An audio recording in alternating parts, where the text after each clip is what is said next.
Alhamdulillahilladzi nahmaduhu wa nasta'inuhu wa nastaghfiruh wa na'udzu billahi min syururi anfusina wa min sayyiati a'malina may yahdihillahu fala mudhillalah wa may yudlil fala hadiyalah. Asyhadu an la ilaha illallah wahdahu la syarikalah, iyyahu na'budu wa iyyahu nasta'in. Asyhadu anna Muhammadan abduhu wa rasuluh la nabiyya ba'dah, al-mab'utsu fina rahmatan lil alamin. Allahumma shalli wa sallim ala hadzal nabil karim sayyidina wa habibina wa maulana Muhammad sallallahu alaihi wasallam wa ala alihi wa ashabihi ajma'in wa man tabi'ahum bi ihsanin ila yaumiddin. Amma ba'du, ya ma'syaral muslimin, usikum wa nafsi bitaqwallah faqad fazal muttaqun. Qala Allah ta'ala fil Qur'anil Karim, a'udzu billahi minasyaitonir rajim.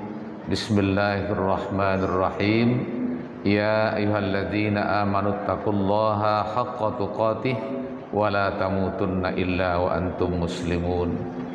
Wa qala ta'ala fil Qur'anil Karim, a'udzu billahi minasyaitonir rajim. Bismillahirrahmanirrahim. Inna a'tainakal kautsar fasholli lirabbika wanhar inna syani'aka huwal abtar. Shadaqallahul azim. Kaum Bapak sidang jamaah Jumat rahimakumullah, puji syukur kita sampaikan kepada Allah Subhanahu wa taala dengan segala rahmat, nikmat, hidayah dan inayah yang diberikan oleh Allah. Alhamdulillah sampai detik ini kita dapat menunaikan panggilan Allah, yaitu rangkaian Jumat insyaallah. Salawat dan salam kita kirimkan bagi junjungan umat Nabi Muhammad sallallahu alaihi wasallam. Allahumma shalli ala Muhammad wa ala ali Muhammad. Pada waktu yang sangat terbatas ini kita akan bicarakan beberapa hal menyangkut bulan haji ini. Yang pertama, Allah berfirman, wa azim fin nasi bil haji ya'tu karijala wa ala kulli dhamirin ya'tina min kulli fajjin amiq. Nabi Ibrahim dan juga diwariskan kepada Nabi Muhammad untuk memberitahukan kepada umat manusia tentang haji.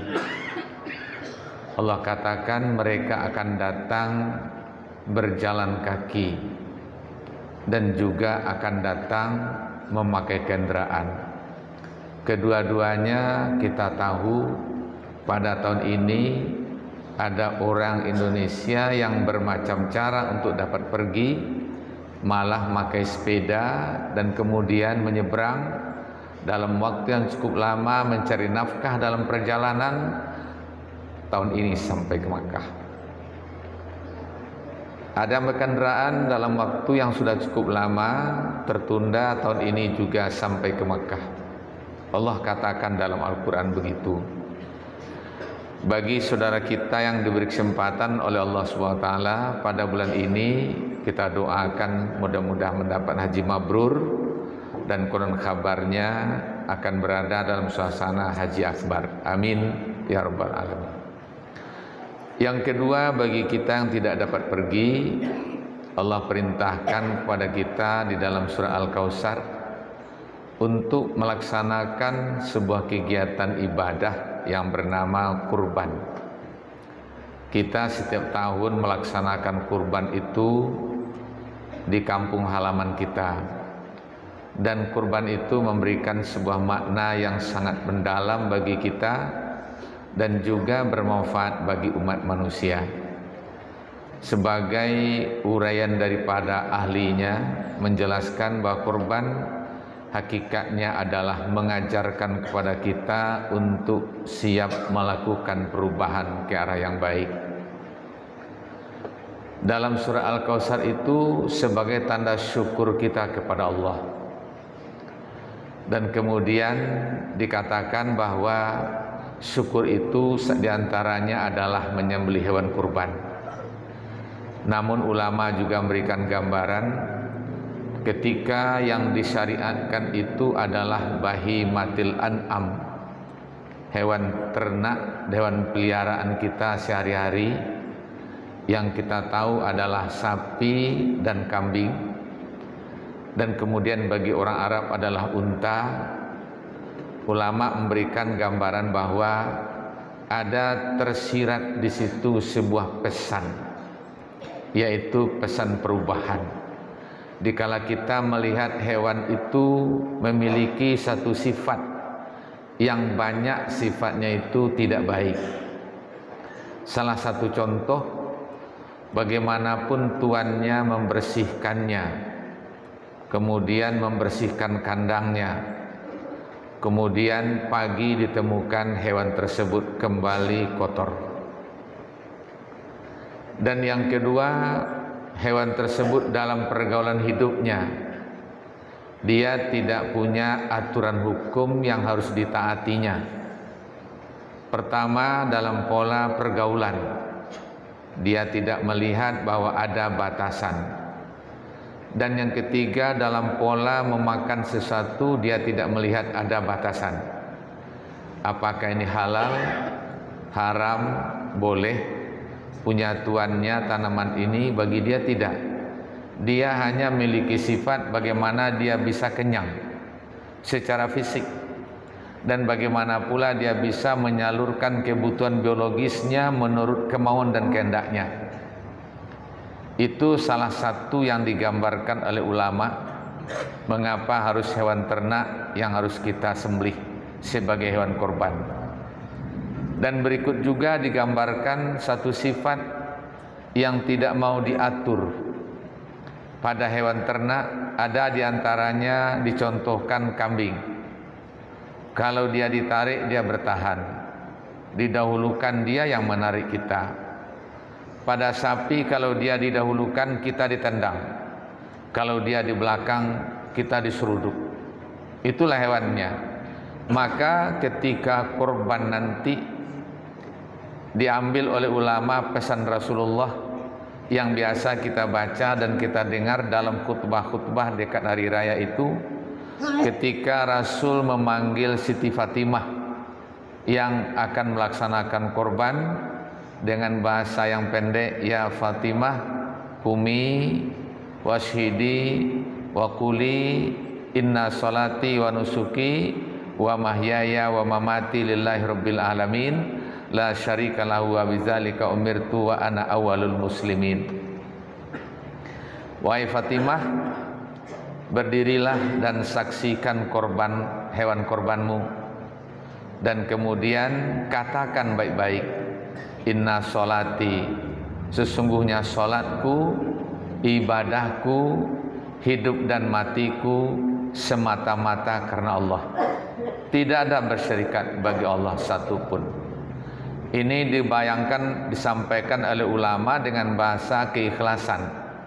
Maka Nabi, setelah Nabi membacakan kepada Fatimah dan Fatimah membacanya, kemudian tukang sembelih menyembelih hewan, Nabi menyambung, Fatimah, belum tumpah darahnya, korbanmu telah diterima Allah Subhanahu wa taala.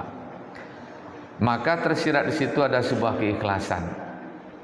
Ketika keikhlasan itu muncul, tentu segala sifat hewani yang tidak layak pada manusia, kita dapat menyadari ikut tersembelih.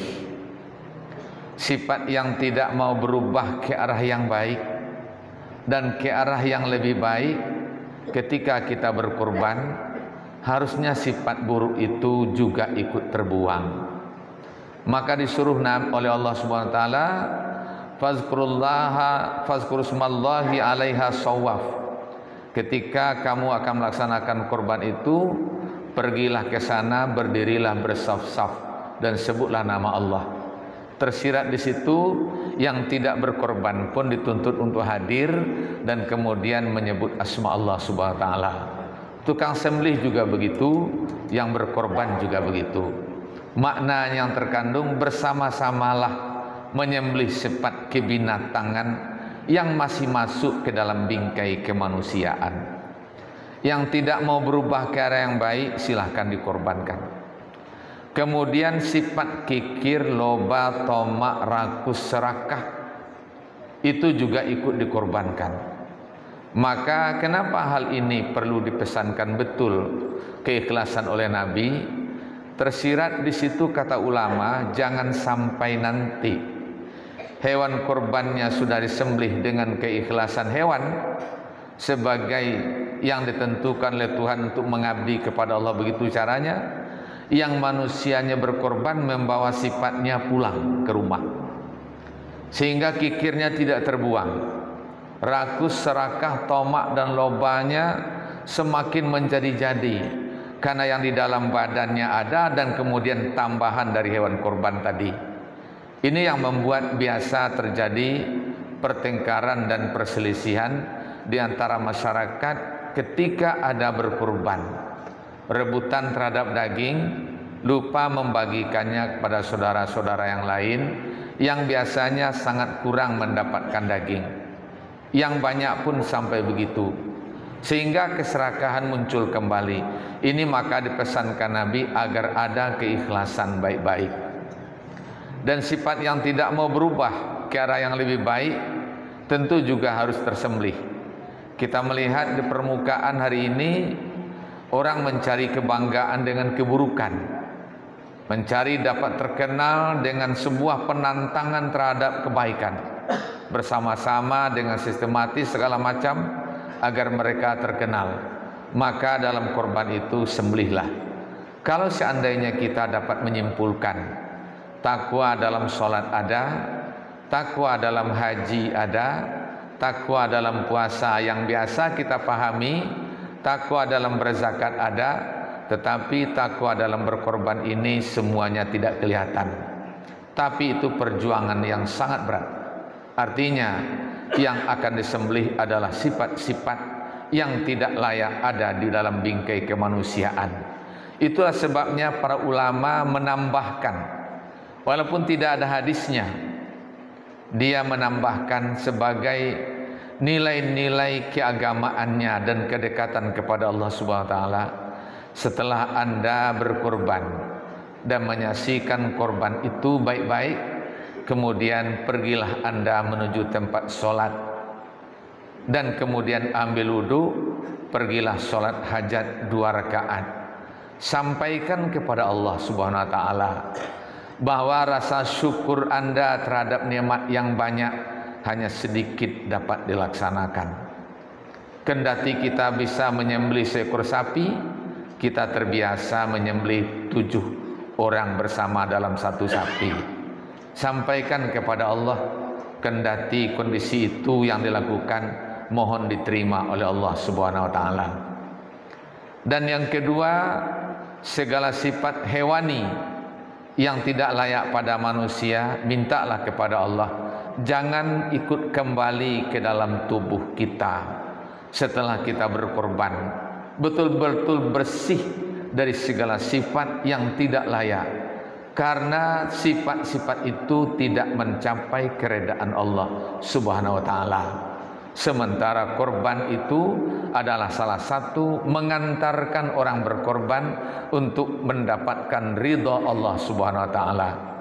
Maka mintalah kepada Allah jangan ada lagi menempel sifat tersebut sebagai penghalang dari ridha Allah, maka keikhlasan yang Anda lakukan itu mudah-mudahan terwujud. Ini adalah doa. Melalui sholat kita berdoa, sholat 2 rakaat sholat hajat, minta baik-baik kepada Allah. Dan yang ketiga, minta juga kepada Allah agar dalam sepanjang masa kehidupan ini diberi rezeki oleh Allah dan juga setiap tahun dapat berkurban. Ini satu hal yang sangat mendalam dalam uraian kurban yang kita dengar dan kita baca daripada tulisan-tulisan orang pandai dan komentar-komentar orang pintar dan orang ahli hikmah, mencari nilai-nilai kurban itu melalui hikmahnya, sehingga nantinya setelah berkorban tampillah orang-orangnya sebagai orang yang diredai Allah Subhanahu wa taala secara sempurna. Dan yang kedua juga kita dapat membaca dalam hadis dan mendengar dalam penyampaian para ustadz Salah satu yang menarik juga bahwa perjalanan panjang kita di akhirat besok itu lebih lama dari perjalanan di dunia, yaitu dari yaumil ba'si menuju yaumil hisab. Disampaikan jaraknya 40 tahun kuda pacu berlari, dan kita akan hadir di sana dengan berbagai macam cara. Ada yang berjalan, ada yang berlari, ada yang merangkak, dan segala macam. Ada disampaikan oleh hadis Nabi, kaki ke atas, kepala ke bawah. Ada juga yang meminta lidah sepanjang jalan karena hidup penuh bergunjing dan mengumpat orang lain, dan sampai akhir hayat tidak sempat bertobat secara nasuha. Oleh sebab itu, perjalanan yang panjang tersebut, matahari tidak lagi menunjukkan arah timur, barat, utara, selatan. Ketika itulah kalian perlu punya kendaraan.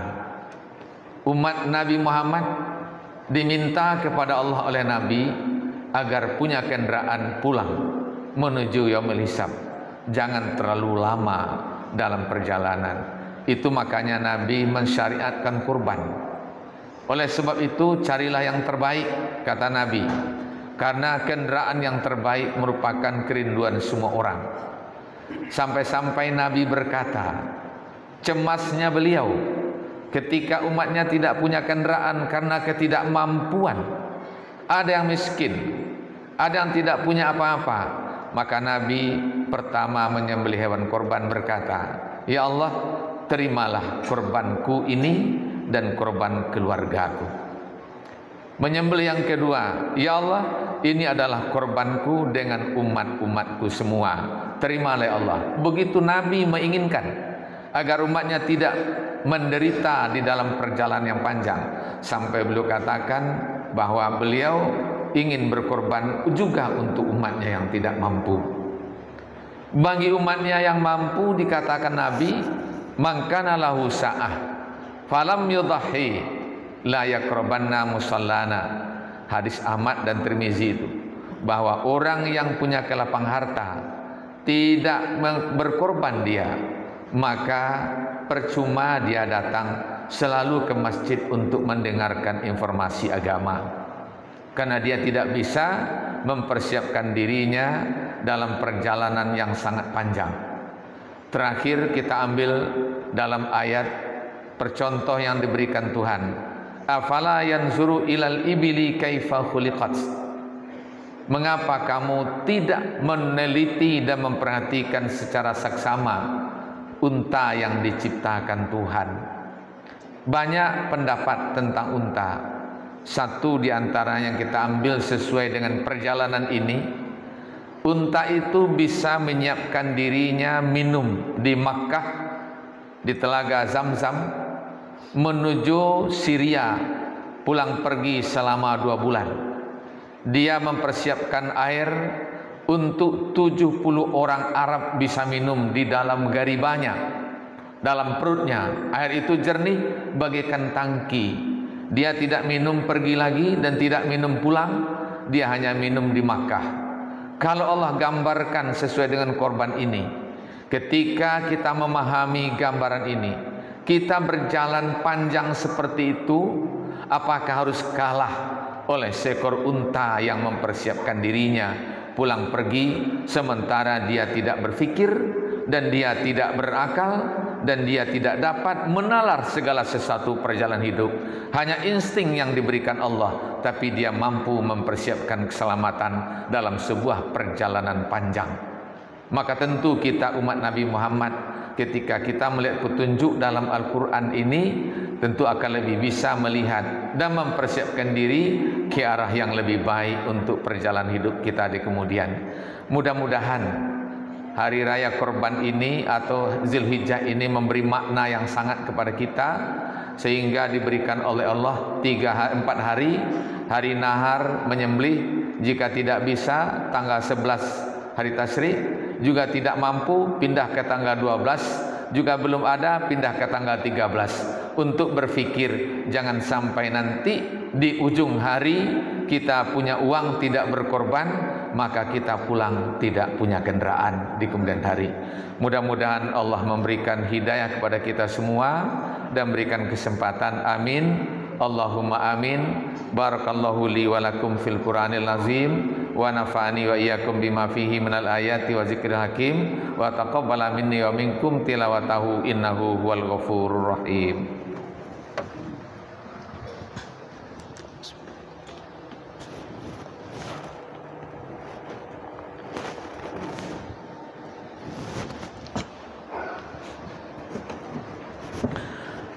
Alhamdulillahirabbil alamin. Asyhadu an la ilaha illallah wahdahu la syarikalah. Asyhadu anna Muhammadan abduhu wa rasuluhu la nabiyya ba'dah. Allahumma shalli wa sallim ala hadzal nabil karim sayyidina Muhammadin wa ala alihi wa ashabi ajmain wa man tabi'ahum bi ihsanin ila yaumiddin. Amma ba'du ya ma'syaral muslimin, usikum wa nafsi bitaqwallah faqad fazal muttaqun. Qala Allah Ta'ala fil Qur'anil Karim, a'udzu billahi minasyaitonir rajim. Bismillahirrahmanirrahim. Wal 'asri innal insana lafi khusrin illa alladzina amanu wa 'amilus shalihat wa tawassaw bil haqqi wa tawassaw bis sabr. Shadaqallahul azim. Innallaha malaikatahu yusholluna 'alan nabi ya ayyuhalladzina amanu shallu 'alaihi wa sallimu taslima. Allahumma shalli ala Sayyidina Muhammad wa ala ali Sayyidina Muhammad kama shallaita ala Ibrahim wa ala ali Ibrahim wa barik ala Sayyidina Muhammad wa ala ali Sayyidina Muhammad kama barakta ala Ibrahim wa ala ali Ibrahim fil alamin innaka Hamidum Majid. Allahumma ighfir lil mu'minina wal mu'minat wal muslimina wal muslimat al ahya'i minhum wal amwat innaka sami'un qaribun mujibud da'awat. Amin ya qadiyal hajat.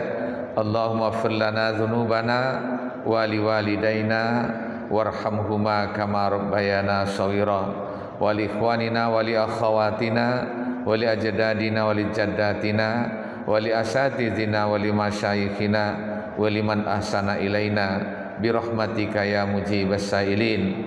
Allahumma hdina wa qaumana bi hidayatil Qur'an wa barik lana ya Allah bi barakatil Qur'an warhamna ya Allah bi hurmatil Qur'an wa nawwir qulubana ya Allah bi nuril Qur'an wa zayyinhu fi qulubina ya rabbal alamin.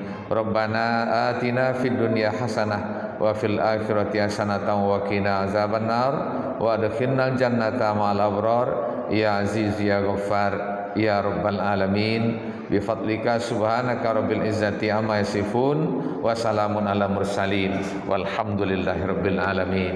Ibadallah, innallaha ya'muru bil 'adli wal ihsan wa ita'izil qurba wa yanha 'anil fahsya'i wal munkari wal baghi ya'izukum la'allakum tadhakkarun. Fadhkurullahal azima yazkurkum washkuruhu ala ni'amihi yazidkum wa la dzikrullahi akbar. Aqimus shalah.